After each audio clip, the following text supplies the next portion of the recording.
చాలా మంది తెలియదండి విలువ. అంటే దేవుణ్ణి పొందుకోవటం, దేవుని కలిగి ఉండటం అంటే ఆ మాటకు అర్థమే తెలియదు.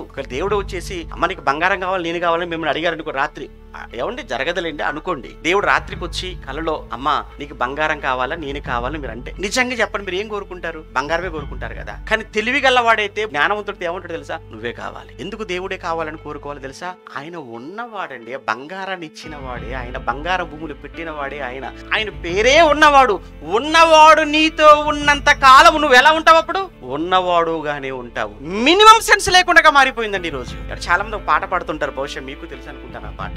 నీ ఉంటే చాలయ్యా, నీ చూపు చాలయ్యా, నీ ఉంటే చాలయ్యా అంటారు. చాలన్నావు కదా, మళ్ళీ మోకాలేసి బంగారం ఎందుకు, భూములు ఎందుకు, డబ్బు ఎందుకు, ఈయన ఎందుకు అడుగుతున్నావు? ఆయన ఉంటే చాలన్నావు కదా. పాట బాగుందంటే నిజంగా చాలా మంచి పాట, కానీ పాడుతున్నారులే కానీ అర్థం గ్రహించలేకపోతున్నారన్న బాధ అంతే. దేవుడుంటే చాలా, దేవుడుంటే చాలు, దేవుడుంటే అన్ని ఉన్నట్లే. మీరు నేను మనమంతా ఎవరమో తెలుసా? ముల్లోకాల చక్రవర్తి వారసులం, మీరు పరిశుద్ధ జనం అన్నాడు. దేవుని ప్రజలు, దేవుని సొత్తు, రాజులు, యాజకులు మీరు.